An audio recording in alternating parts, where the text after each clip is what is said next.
विजयी होकर आत्म भारत निर्माण के आत्मनिर्भर आत्मनिर्भर भारत के निर्माण के अंदर हम जरूर सफल हों।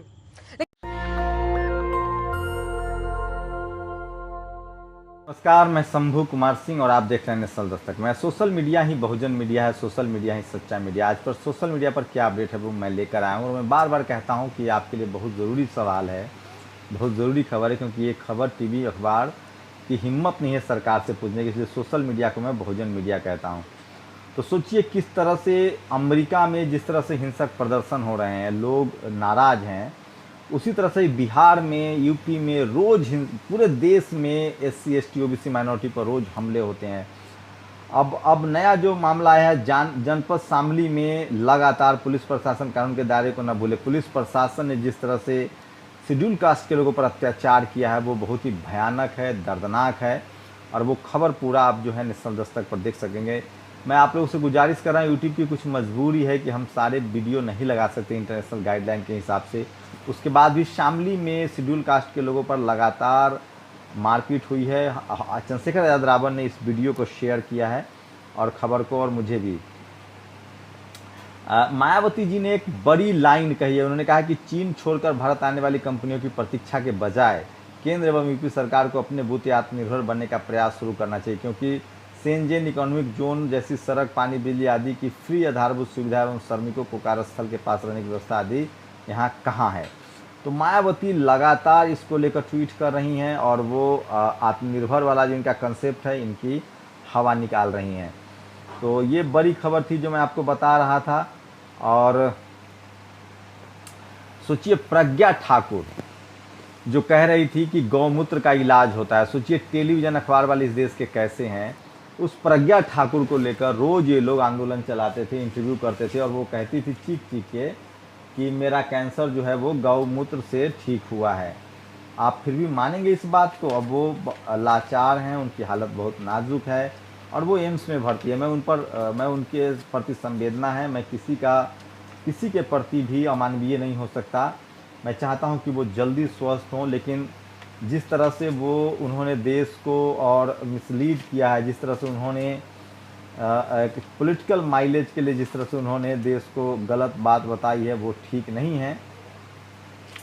और मुझे लगता है कि आप लोग अगर कर्मकांड में न फंसे, गाय गोबर गौमूत्र में न फंसे, अभी उनकी बहुत हालत ख़राब है। जो ये दम भरती थी कि मेरा कैंसर जो है वो गाय गोबर गौमूत्र से ठीक हुआ है। तो आप इस तरह के किसी भी अफवाह में ना आए और उनकी बहुत ही हालत ख़राब है। तो इसलिए मैं ये खबर आप तक पहुंचा रहा हूं कि अगर आप किसी भी तरह से दिक्कत में हैं तो हॉस्पिटल जाएं, डॉक्टरों की सलाह लें, आप इस तरह के किसी भी अफवाह में न फंसे। तो साध्वी प्रज्ञा जो हैं उनकी हालत बहुत ज़्यादा ख़राब है और आपको इस पर समझना चाहिए। सोचिए राहुल कंवल जैसे लोग उनका इंटरव्यू करते थे और बाबा लोग दिन भर टीवी पर राम रहीम, आसाराम, साध्वी प्रज्ञा, बाबा पत्थर साइंस के बारे में ये लोग बात करते रहते हैं। तो इस तरह के किसी भी मामले में ना आए। तो ये एक बड़ी खबर थी जो मैं आपको बता रहा था कि गाय गोबर गौमूत्र के चक्कर में ना पड़े और डॉक्टर से सलाह लें। और एक दूसरी बड़ी खबर है, सोचिए कि आरक्षण को जो लोग कोसते हैं, रायबरेली की शिक्षा अनामिका शुक्ला, एक अनामिका शुक्ला नाम की टीचर जो है वो यूपी में 25 जगह पर नौकरी कर रही थी। एक टीचर और 25 स्कूलों से तनख्वाह उठा रही थी। अब तक जो जानकारी है 25 स्कूल, नाम अनामिका शुक्ला, टाइटल में सब कुछ रखा है। ये आरक्षण फ़ौरन से जल्दी खत्म हो जाना चाहिए। जब शुक्लाइन एक साथ एक समय पर 25 विद्यालय में पढ़ाने की योग्यता रखती हैं तो फिजूल में आरक्षण वाले को क्यों भर दिए जाते हैं। मधुलिका चौधरी ने एक कमेंट किया है। अतुल चौरसिया ने एक कमेंट किया है कि जिस तरह से एक तस्वीरें सामने आ रही है, मैं चाहता हूं मेरे वीडियो एडिटर इसको ब्लर करके दिखाएं। ये हमारे जवानों का अपमान है, जिस तरह से चीनी सेना के बर्ताव के वीडियो आ रहे हैं और लोग सवाल पूछ रहे हैं कि जब भी बीजेपी मुसीबत में आती है सीमा पर तनाव हो जाता है। ये वाजपेयी के समय से हो रहा है। तो ये बहुत ही खतरनाक है और सरकार को सफाई देनी चाहिए कि सीमा पर क्या है। हमारा देश, हम सब अपने सेना के साथ हैं और हमारे सेना की हौसला अफजाई में कमी नहीं होगी और नेताओं को साफ साफ बताना चाहिए कि चीन पर चल क्या रहा है। वहीं एक दूसरे वीडियो भी आया है जिसमें लोग जो है भारतीय सेना जो है वो चीनी सेना को सबक सिखा रही हैं। तो एक और सरदार पटेल के स्टैचू बनाने के बाद उसके इर्द गिर्द 72 गांव के आदिवासियों की जमीन छीनने के लिए मोदी ने कोरोना काल के लॉकडाउन को चुना है। ओबीसी SC ST की हालत उस मुर्गे की तरह है जिनका नंबर आता है वही चिल्लाते हैं, बाकी दाना चुगता है। तो सोचिए ये तस्वीरें हैं जहां 70 गांव के आदिवासियों को जमीन खाली करवाया जा रहा है जो सरदार पटेल का स्टैचू बनाया वहाँ। अमेरिका से जिस तरह से रंगभेद की खबरें आ रही हैं वो लोगों पर है। ये देखिए तस्वीरें लोग शेयर कर रहे हैं, वीडियो शेयर कर रहे हैं, किस तरह से आंदोलन चल रहा है। लॉकडाउन में आपको रोड पर जाने की जरूरत नहीं, कुछ दिन में आप खुद रोड पे आ जाएंगे, जब्बाद हुसैन ने लिखा है। और बिहार में घुसवारी, बिहार के पटना जिला के मोकामा क्षेत्र के घुसवारी में फिर से 2 शेड्यूल कास्ट के लोगों पर हमला हुआ है, मौत हुई है। वहाँ तेजस्वी यादव गए हैं और नस्लभेद आंदोलन को लेकर लोग लगातार चल रहे हैं। बिहार में तो ये रोज़ होता है और पुलिस के वीडियो लगातार वायरल हो रहे हैं जो मैं आपको दिखा रहा हूँ। तो ये तस्वीरें मैं आपको दिखा रहा था। और एक और बड़ी इंपॉर्टेंट खबर बता रहा हूँ आपको। राम मनोहर लोहिया के अस्पताल के डीन हैं राजीव सूद, जैसे सोनू सूद हैं, आजकल सोनू सूद की बहुत तारीफ हो रही है, अन्ना टाइप से मामला चल रहा है। तो कभी भी आप देखिएगा कि SC ST OBC minority, Hemant Soren, Tejashwi, इन सब लोग की चर्चा नहीं, मुसलमानों की चर्चा नहीं, सबसे ज़्यादा मदद कर रहे हैं।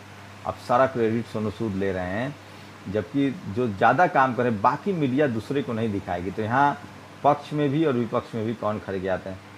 तो राजीव सूद जो खुद डीन थे RML के, राम मनोहर लोहिया अस्पताल के, वो अपनी पत्नी का इलाज जो है वो मैक्स में प्राइवेट अस्पताल में करा रहे। इसका मतलब सरकारी इंतजाम का क्या हाल होगा आप देख लीजिए। संबित पात्रा इसलिए सरकारी स्कूल अस्पताल में है जिसकी रोज़ की फीस 32,000 रुपये है। तो अब गुजरात मॉडल का कहना ही क्या है, एक दूसरे का लाश PPE किट में भर के भेज दिया।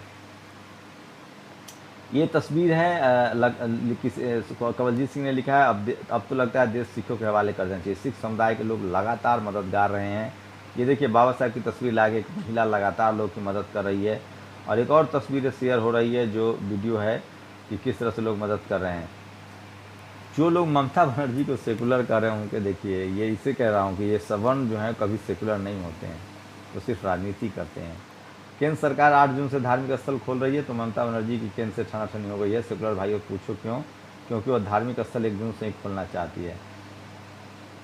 हादसे, भूख और थकान से 667 मजदूरों अब तक अपनी जान गंवा चुके हैं। थकान से 42, भूखमरी से 114, पुलिस की क्रूरता से 12, इलाज का अभाव 54, सड़क हादसे में 205, शराब या खुदकुशी 50, डरिया के लापने 30, अन्य 70।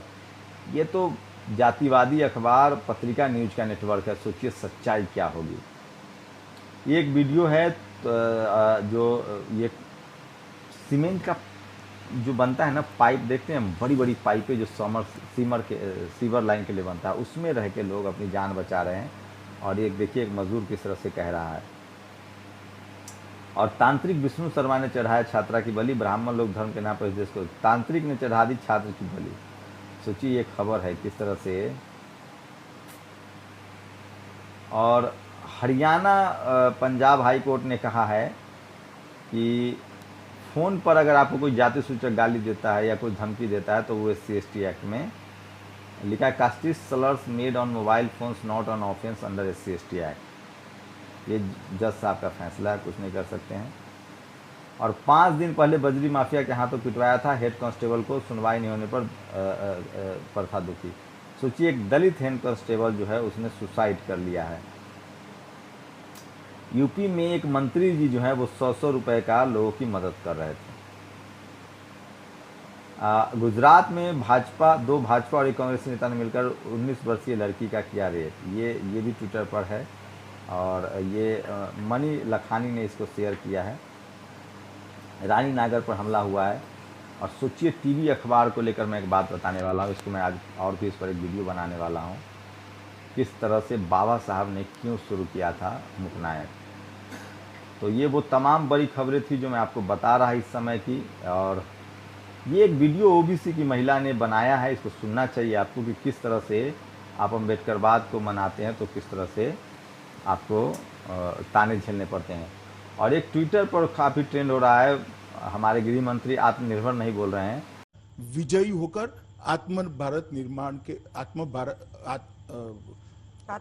आत्मनिर्भर भारत के निर्माण के अंदर हम जरूर सफल हों। तो किस तरह से जो आज तक की पत्रकार हैं वो उनको बता रही है। तो किसी ने ठीक कहा है कि टीवी स्टूडियो के डिबेट में एक बीजेपी का प्रवक्ता होता है, एक एंकर भी बीजेपी का प्रवक्ता होता है, एक आरएसएस का समर्थक होता है और एक विपक्ष का कोई और होता है, और फिर भी कहते हैं कि मुझे बोलने नहीं दिया जा रहा है। और अनिल यादव ने लिखा है, जो पंखुड़ी पाठक के पति हैं, कि भाजपा कार्यकर्ता 10 करोड़ लोगों तक मोदी जी का संदेश लेकर जाएंगे। जेपी नड्डा साहब चाहते तो इन्हीं हाथ एक एक पैकेट राशन का ही पहुंचवा देते, लेकिन किया नहीं, क्योंकि ना नियत है ना गरीबों से वास्ता। तो ये देखिए, ये खबर है। और सबसे शानदार जो चलती है और जो तस्वीरें आज शेयर हो रही है, वो हेमंत सोरेन की। देखिए किस तरह से वो लोगों को जहाज़ से मंगवा रहे हैं। और भगवान मीना ने लिखा है वही गुजरात में जिस तरह से उनकी ज़मीनें खाली करवाई जा रही है उसको लेकर। और मैं एक बार कहानी आपको बता दूं, किस तरह से जो पुलिस का जो पूरा मामला है अमेरिका में, वो जो अश्वेत नागरिक को जिसकी हत्या की गई है, दरअसल किसी ने फ़ोन किया था पुलिस को कि कोई नकली नोट से खाना खरीद रहा है, और वहाँ बहुत सारे लोग खाना खरीद रहे थे, लेकिन अश्वेत को ही पकड़ा गया और मार दिया गया। सोचिए, ये होता है प्रीजुडिस। जैसे भारत में SC ST OBC माइनॉरिटी के लोगों को जेल में डाल दिया जाता है, चोर आतंकवादी के सब प्रीजुडिस, हमारे लोग जेल में भरे हुए हैं। खीरा चोर जेल में है, हीरा चोर बाहर घूमता है। उन्होंने तो खीरा भी चोरी नहीं की थी। तो ये कुछ बड़ी खबरें थी जो मैं आपको बता रहा था, और मैं इसलिए कहता हूँ बहुजन समाज को काफ़ी सचेत होना चाहिए। और लगातार दुनिया भर से जिस तरह से खबरें आ रही हैं, अमेरिका में एक बेगुनाह को घुतारने के बाद अमेरिका में लोग सड़कों पर आ गए, इसे कहते हैं एकता। तो देखिए, ये तस्वीरें लगातार लोग दिखा रहे हैं। अमेरिका में लगातार जो है लोग एकजुट हो रहे हैं। और ये तस्वीरें मैं आपको दिखा रहा हूँ, और ये कुछ बड़ी खबरें थी जो आपको बता रहा था कि किस तरह से और सोचिए, जिस अमेरिकी वो जो श्वेत पुलिस वाला था, उसकी पत्नी ने उनसे तलाक की अर्जी डाल दी। कहा कि मैं एक ऐसे शख्स की पत्नी नहीं बना रहना चाहता जिस पर हत्या का आरोप हो। तो अमेरिका में नस्लवादी अत्याचार के खिलाफ हो रहे प्रदर्शनों में गोरे लोग बहुतायत में श्वेतों का साथ दे रहे हैं। ऐसा भारत में होना लगभग दुर्लभ है।